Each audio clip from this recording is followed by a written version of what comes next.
Hello friends, welcome back to my channel. তো বন্ধুরা, এখন আমরা কথা বলবো শরীফুল রাজের কবি ছবিটা নিয়ে। এই ছবির মুক্তির কোনো সম্ভাবনা রয়েছে কিনা, বা এই ছবির আসলে ভবিষ্যৎ কি রয়েছে, আমরা সেটা নিয়ে আলোচনা করব এই মুহূর্তে এই ভিডিওতে। প্রথমত তোমাদেরকে জানিয়ে রাখি যে হাসিবুর রেজা কল্লোলের পরিচালনায় এই ছবিটা, পাশাপাশি এই ছবিতে আমরা ইদিকা পালকেও পাবো আর কি। শরীফুল রাজ এবং ইদিকা পাল প্রথমবার একটা নতুন জুটি বাংলাদেশ সিনেমার জন্য, বা তাদের দুজন কেরিয়ারে একটা অন্যতম কাজ হতে পারতো আর কি কবি ছবিটা। বাট আনফর্চুনেটলি এখনো ছবিটা মুক্তি পায়নি ঠিকই। তবে এই ছবির অ্যানাউন্সমেন্ট কিন্তু অনেকদিন আগেই হয়েছিল, 2024-এর আগেই। ছবিটা খুব সম্ভবত মুক্তি পাওয়ার কথা ছিল 2024-এর ঈদুল ফেতরে। বাট সেটার অ্যানাউন্সমেন্ট কিন্তু মেকার্সরাই করেছিলেন, এবং হাসিবুর রেজা কল্লোলের ফেসবুক পেজ থেকেও তোমরা আপডেটটা পেয়ে যাবে যে 2024-এ আসার কথা ছিল। বাট সেই সময় ছবিটা মুক্তি পায়নি অনেক কিছু সমস্যার কারণে। পোস্টপন্ড হয়ে হয়ে আজকে 2026-এ আমরা এসে গেলাম। দেখো, এই মানে বহুদিন হয়ে গেছে, একটা বিরাট বড় গ্যাপ হয়েছে আর কি, 2024 থেকে 2026। এই ছবিটা নিয়ে কোনো আপডেট কিন্তু আমরা পাইনি। মাঝে মাঝে কিছু রিমার অবশ্যই আমরা দেখেছি, বাট সেটা নিয়ে আমরা অতটা মাথা ঘামাইনি। বাট এইবার যে রিমারটা আসছে সেটা একটা বড় রিমার বলতে পারো। ঠিক আছে, ছবিটা মুক্তির হয়তো সম্ভাবনা কোথাও গিয়ে একটা আসছে, সেটা আমরা ফিল করতে পারছি। তবে তোমাদেরকে জানিয়ে রাখি তার আগে, এই ছবিটা প্রথমত শাকিব খানের সাথে প্ল্যান করা হয়েছিল, এটা হয়তো তোমরা অনেকেই জানো। ঠিক আছে, কবির যে মেন চরিত্র, সেই চরিত্রটার জন্য শাকিব খানকে প্রথমত বাছা হয়েছিল, বাট শাকিব খানের অন্যান্য ছবির টাইমিং এর জন্য আর কি, শিডিউলের জন্য তিনি আর এই ছবিতে মানে যোগ দিতে পারেননি। বাট তার জায়গায় আমরা শরীফুল রাজকে পেয়েছি। অবশ্যই শরীফুল রাজও খুব ভালো অভিনেতা, সত্যি ভালো অভিনেতা। তার এর আগে আমি প্রচুর কাজ দেখেছি, তার মধ্যে পরাণ আমার খুব ভালো লেগেছিল, বা হাওয়া আমার খুব ভালো লেগেছিল। মানে সত্যি বলতে Bangladesh cinema industry one of the finest একজন অ্যাক্টর শরীফুল রাজ।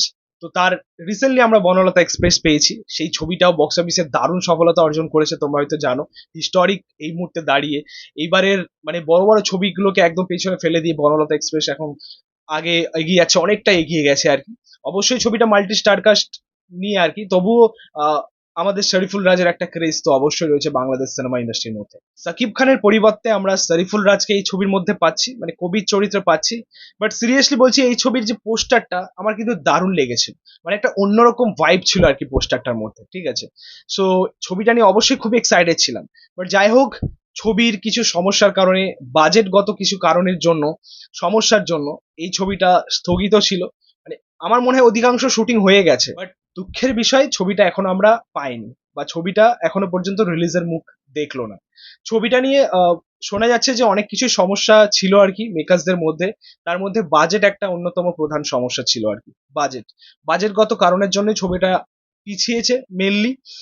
পাশাপাশি এই মুহূর্তে দাঁড়িয়ে আমরা ফেসবুকে বিরাট, মানে সোশ্যাল মিডিয়া জুড়ে একটা বিরাট রিউমার পাচ্ছি যে আগামী ঈদুল আজহাতে হয়তো কবি ছবিটা আমরা পাবো। মানে একটা এরকম একটা রিউমার, এরকম একটা আপডেট কিন্তু পাওয়া যাচ্ছে। ঠিক আছে, সকলেরই মতে, মানে বিভিন্ন যে পেজ রয়েছে আর কি বাংলাদেশ সিনেমা ইন্ডাস্ট্রি, বা বাংলাদেশ সিনেমা গুলোকে যারা কভার করেন আর কি, যে সকল পেজগুলো রয়েছে, তো সেখান থেকে আমরা এই আপডেটটা পাচ্ছি যে কবি ছবিটা কিন্তু আগামী ঈদুল আজহাতে আসবে। ঠিক আছে, বাট এখনো পর্যন্ত মেকার্সদের তরফ থেকে কোনো রকম আপডেট আমরা পাইনি। তবে অ্যাকচুয়ালি আমি মনে করি যে এই ছবিটা দর্শকদের জন্য, বাংলাদেশ সিনেমার দর্শকদের জন্য খুবই দরকার। মানে একটা অন্যরকম কাজ বলতে পারো, কারণ পোস্টারটা আমার দারুণ লেগেছিল। আশা করছি যে গল্পটাও ডিফারেন্ট হবে। পাশাপাশি শরীফুল রাজ, ইদিকা পাল দুজনেই নতুন জুটি। ঠিক আছে, হাসিবুর রেজা কল্লোল তিনিও খুব ভালো পরিচালক। তো এই ছবিটা অ্যাকচুয়ালি মানে আমাদের মানে এক্সাইটমেন্টটা অবশ্যই বাড়িয়েছে। তো এই এই সময় দাঁড়িয়েও কিন্তু আমরা এই ছবিটা নিয়ে খুবই এক্সাইটেড। এবার দেখা যাক যে এই রিউমারটা সত্যি হয় কিনা। দেখো, ভবিষ্যৎ তো আমার মনে হচ্ছে যে এই ছবিটার খুবই উজ্জ্বল রয়েছে, ছবিটা মুক্তি পেতে পারে, মুক্তি পাবে, এমনই কিছু মানে আমরা ধারণা করতে পারছি। বাট দেখা যাক যে মেকার্সরা কি প্ল্যান করেছেন, সেটা আগামী ঈদুল আজহাতে আসবে, নাকি এই ছবিটা সম্পূর্ণরূপে স্থগিত হয়ে যাবে বা সেলফ হয়ে যাবে। মানে এমনও কিন্তু আপডেট রয়েছে যে শরীফুল রাজের কবি ছবিটা আর মুক্তি পাবে না, সেলফ হয়ে যাবে টোটালি, এমন আপডেট রয়েছে। বাট আমরা অবশ্যই চাইবো যে ছবিটা মুক্তি পাক, হয়তো বাংলাদেশ সিনেমা ইন্ডাস্ট্রি আরো একটা ব্লকবাস্টার পাবে।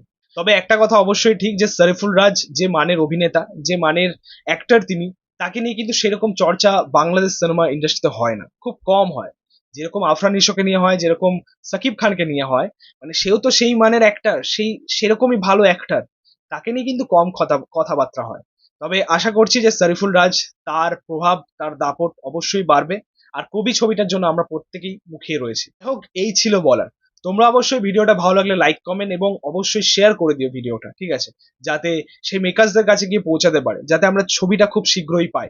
তাদেরকেও বুঝতে হবে যে আমাদের এক্সাইটমেন্টটা কতটা রয়েছে আর কি এই ছবিটা ঘিরে, ঠিক আছে? তো ভিডিওটা ভালো লাগলে অবশ্যই লাইক, কমেন্ট, শেয়ার করে দিও। পাশে থেকো, সাপোর্ট করো, চ্যানেলটাকে অবশ্যই সাবস্ক্রাইব করে যাও।